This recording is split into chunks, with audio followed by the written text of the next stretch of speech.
So social media has made us convinced that self-care is all about buying the newest, most luxurious products and whatever you put on your skin.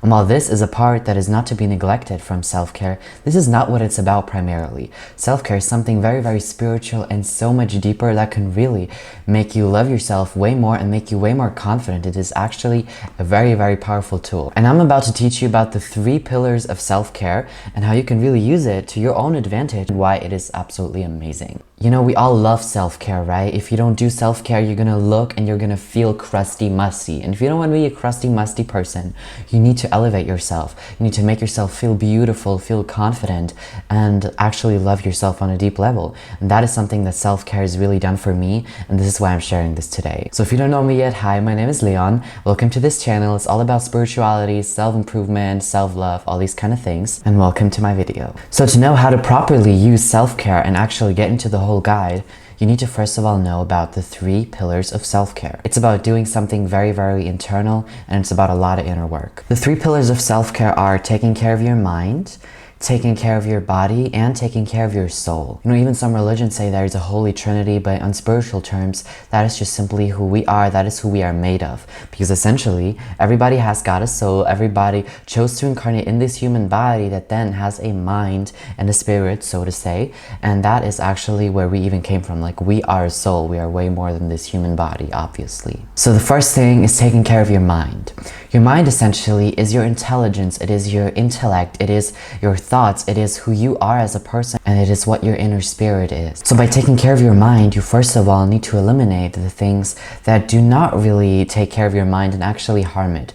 So those could be things that make you way more dumb, like doom scrolling or hanging with dumb people, so to say, hanging with people that are not actually good for you. You know, in every friendship, they need to make you feel good. They need to make you feel seen, appreciated, and loved. It's that way with every relationship. And if those things are not actually something that you feel on a deep level when you are with that person or when you even think about them, then it is time to rethink that relationship. And the first thing when it comes to self-care is to simply just take care of yourself by surrounding yourself with positive, good-hearted, and well-educated people that are actually going to make you feel good and will get the best version out of you. The next thing is about proper education. If there's one thing I've learned from rich and successful people, is that they prioritize their education. If you want to be smart, if you want to be someone who knows a lot about the world, who knows how to do things, how to achieve their goals, all that type of shit, you need to really focus on your education.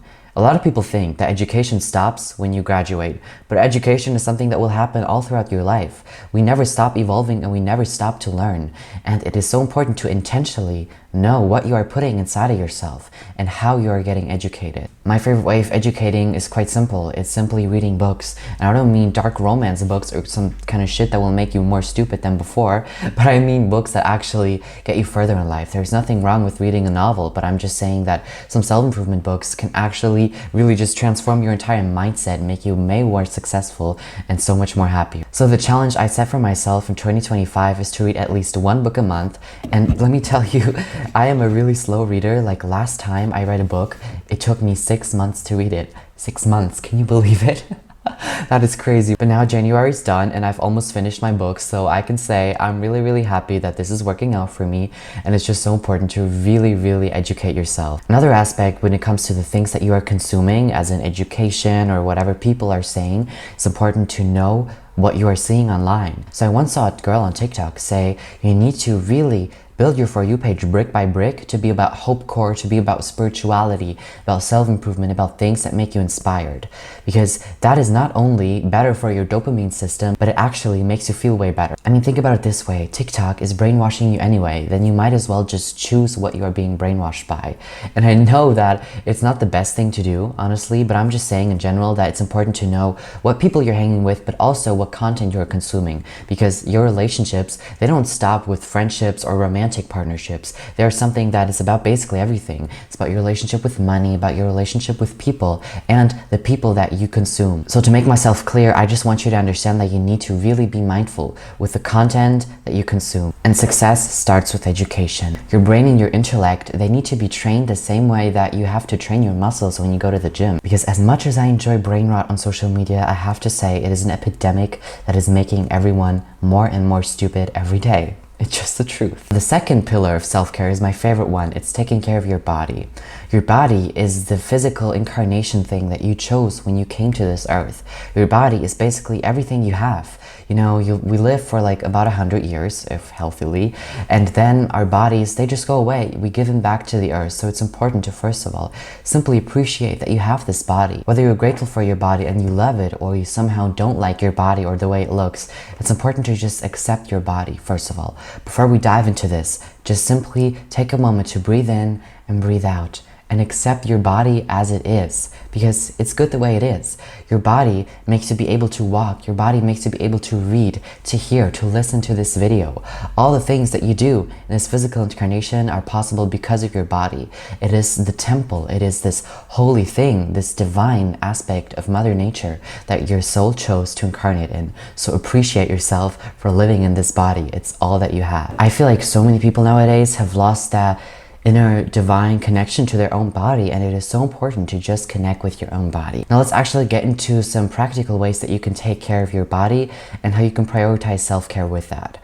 So I mentioned those products earlier. That is a way to do it, of course. You can apply some luxurious, beautiful products on your skin that make you feel good. They make you feel like you are someone who is of high value, someone who is luxurious. I have an entire video made on how luxury is actually just an energy that you embody with your own body. So it's not something that you can actually buy through a bag or a product, whatever. But those products, they can actually help you feel more luxurious and actually elevate your self-love through that. So taking care of your body can also be about good products, but those are not everything. I myself am someone who loves any kind of bougie product, whether it's candles or perfumes or whatever. I love that shit, and it's just so important to prioritize that in a way that you still know that it's not that deep. It's just something that can elevate what you already feel on the inside. Now, the way that you do feel these things on the inside is by simply doing some things that are good for your body. It starts with nutrition. If you eat well, you're gonna feel well. It's that simple. If you eat things that are actually nutritious for your body and that your body actually loves,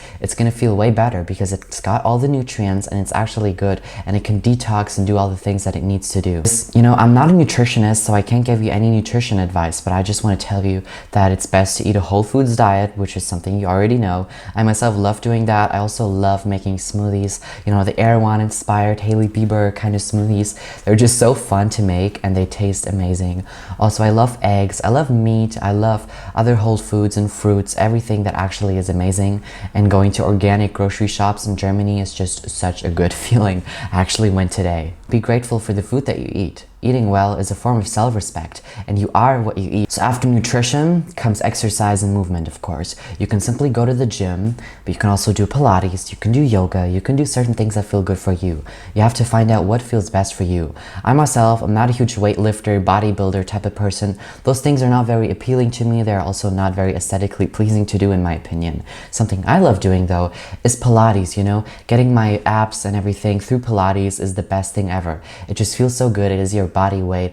Or something I also want to try out very soon is calisthenics. This is apparently all about your body weight and everything, which also is more effective than weightlifting. So make sure to try some things out that just feel good for you. By sweating, by doing those workouts, you're actually getting rid of excess energy that your body doesn't need. So whenever you feel angry or you feel like something doesn't work, a short-term solution is to simply go to the gym and work out for 1 or 2 hours, because after that, you're going to feel so refreshed. Sorry, my camera died. And the endorphins kick in. You just feel so refreshed afterwards, and that is the best feeling ever. Like, I once remember getting out of the gym and I just felt so amazing, and suddenly I was hit with waves of gratitude and love and whatever. Like, I was just so grateful for everything suddenly, all because of some endorphins or some good feelings that were evoked. I don't really know what it was, but I was just so happy, and sometimes I just get that feeling after going to the gym. Now, something equally as important as going to the gym is proper stretching. You do that by doing some kind of yoga exercise, for example. I love yoga and I cannot recommend it enough for anyone. Yoga has changed my life in the best ways possible. You can even just go and look at some yoga exercises on YouTube or whatever. The reason why yoga is so powerful is because we have certain energies that are trapped within our body, so to say, right? We've got some anger, we've got some sadness, or whatever it is. Like, sometimes in our everyday life, we just get certain emotions that we do not feel through all the distractions and whatever is happening in our lives. Now, what yoga can do, it releases those tensions that are trapped trapped in the body. So for example, someone who worries a lot and maybe has got gut issues or whatever might store some things in the stomach. Now if you do yoga and you stretch that stomach out, that energy can escape. That energy that you no longer need can just simply go out. And not only that, but also it's just an amazing mindfulness practice. It's great for your nervous system. By breathing in and breathing out, you're just making yourself feel so good, so refreshed, and just absolutely chilled because you know everything is all right. Yoga has changed my nervous system in the best way possible.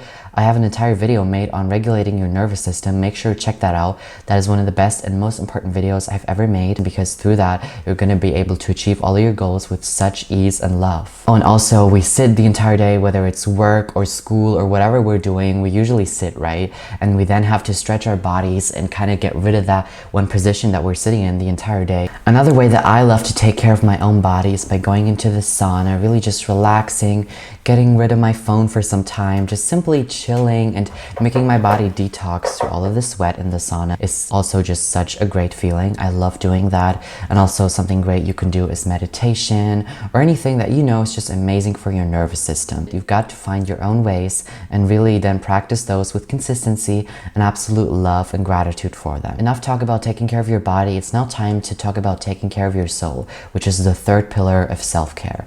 So taking care of your soul is everything that is about your feelings. Your emotions are nothing else but energy. Emotions is actually just energy, which is what the E stands for, in motion.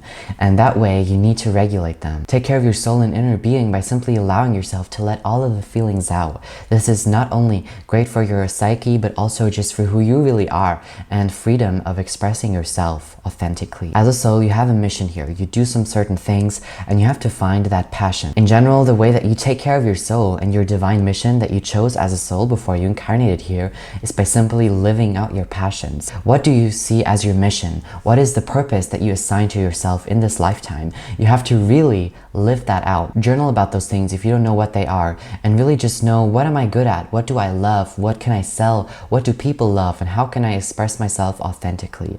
Your soul came here to evolve, to grow, and to learn and also heal. Now you have to really find a balance when all these things. You need to do things that heal you. You need to go to therapy. You need to talk to people. You need to do the things that just are meaningful to you, because your soul came here to create art, to create meaning, and to in general just simply create and simply be.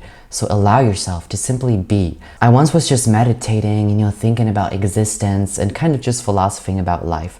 Philosophing around a little, being silly, thinking in my head, And then I was just kind of hit with that wave of gratitude again, but I was just different this time. It was suddenly that I felt such a strong resonance for being a human. I was so grateful for having emotions that I can feel. I was so grateful for simply living. It literally brought me to tears. I started crying. I started being so grateful for simply being me, for being able to be Leon, for being grateful to be on this earth. It is a privilege to be human, so live out that privilege. Honestly, that just was such a huge and transformative moment. I want you to really, after this video, just sit down and think about the things that you think are so beautiful in being human. Acknowledge your humanity and love and actually be human. I think I've now mentioned that enough, and you now understand what taking care of your soul really means. Again, make your own meaning, do what you want with it, take what resonates and leave what doesn't. Now I've mentioned many examples and many things how you can properly take care of yourself and practice self-care. It's important to really just keep your vibration high if you feel like doing it, and really just love yourself. Essentially what self-care is all about is self-love. You always love people as much as you love yourself. So by doing that and practicing self-love, you are making the world a better place. For some people, it might sound like it is something very egocentric and almost narcissistic if you're always about self-love and you have to take care of yourself, but that's not the case. I believe that this is something very, very beautiful that then projects into the world, because by loving yourself, taking care of yourself, you're taking care of the world. And that is so, so beautiful, and it is such a lovely thing to do, which is exactly why I'm sharing this and why I'm very proud of this video. Check out my other videos. Check out the one about nervous system regulation. It is so important and such an important topic when it comes to self-care of the body. Thank you so much for watching. Subscribe to my channel, like this video, subscribe, follow me on Instagram, Snapchat, TikTok, blah, blah, blah, whatever you want. I love you all so, so, so much. See you soon next video.